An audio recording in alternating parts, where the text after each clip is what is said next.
Welcome, pickleballers. Just a second. All right. So this is the Cybex Bravo machine. Apparently $8,000 of equipment. And I'm going to show you an exercise that I believe is going to change your pickleball game or anybody's pickleball game.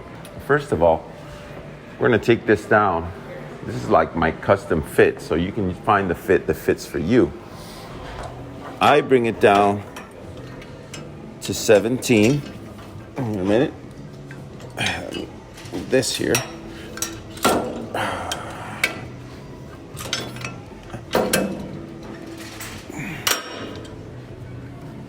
Bring it down to 17. And I adjust this to 5. Okay. So this is down here to 17. And this portion is down here to 5. Okay. Let me see if I didn't break anything. And we're using this here. We're pushing with this portion here of our hand. Okay. People have the habit of pulling with their fingers, but we're not going to be doing that today.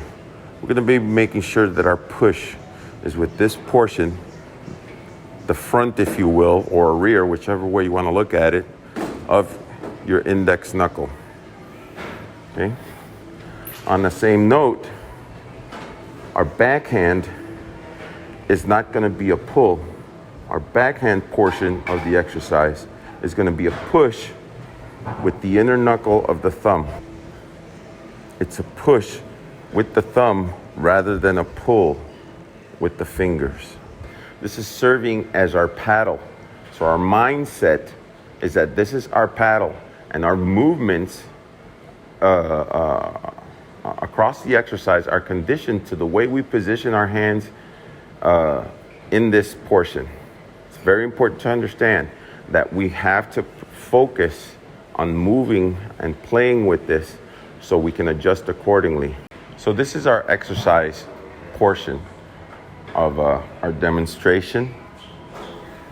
Okay, what you want to do is place it to a weight that is not too light, because this exercise promotes strength at the ligament and joint level rather than muscle level per se. What we're trying to do is to strengthen our joints, strengthen our ligaments. So when we do go out there on the courts and employ our fast twitch muscles, we won't get hurt, because believe it or not, some people are faster than their structure. Some people are faster with their muscle movements than what their structure, their bones and their ligaments can take. And that's where injury comes from. So that's why this exercise is very important, because rather than working on making you faster, what it does is it works on making you stronger. Having a stronger bones, having a stronger structure, if you will, helps for you to be able to move with quickness without injuring your bones, your ligaments, okay, and your joints.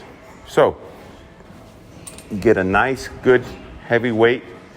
You can start slow, but essentially you should always start and kind of rehearse your movement. What we're looking at the ground level is a square. Okay, so you have 1 point here, 1 point here, 1 point here, and 1 point here. Conversely, that would still be 1, 2, 3, 4. That's what we're looking at. Okay. So we're here, and this is 1.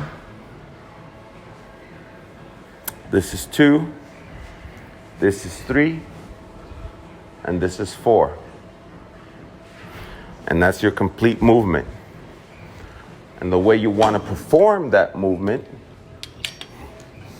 is, rather than thinking in block letters, we're going to think in cursive. We're going to do it with fluidity. It's one movement. Okay, and what that's going to do, it's going to create the habit of you moving fluidly across the court, moving fluidly across your plays without having to think from hit to hit what you're going to do, rather than just moving in block portions where you hit the ball. Okay, what am I going to do next? No. And it builds your habit of hitting the ball the same way every time. If you have a bad habit, bad form with your forehand or your backhand, this is going to help build your form. Okay, so let's just do kind of like 10 of these just to demo, but I'll explain the process a little more ahead. All right.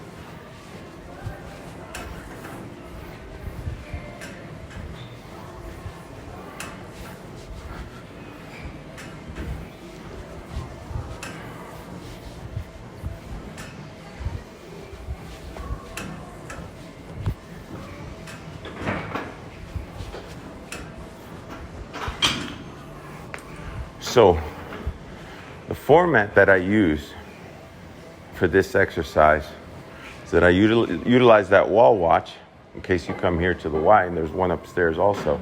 Or you can bring your own stopwatch.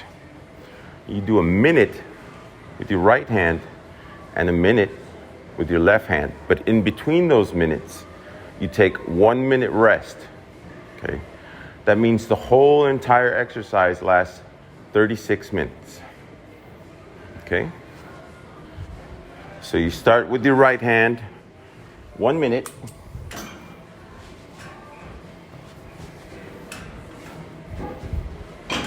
You stop at the minute mark. You look at your clock or whatever mechanism you're using to time yourself. You rest for 1 minute, then you change hands.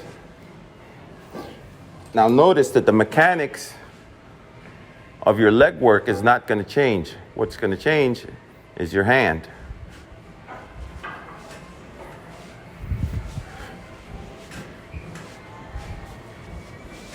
Same movements.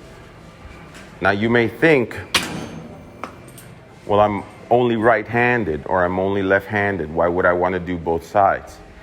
Because of balance. Okay?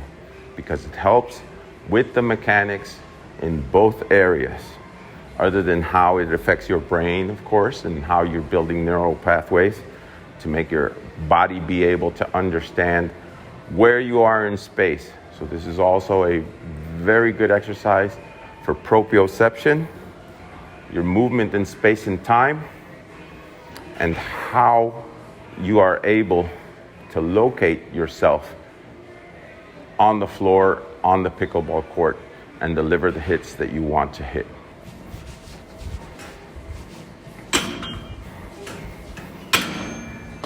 I think this exercise maybe, even for professional tennis players, might even revolutionize the game.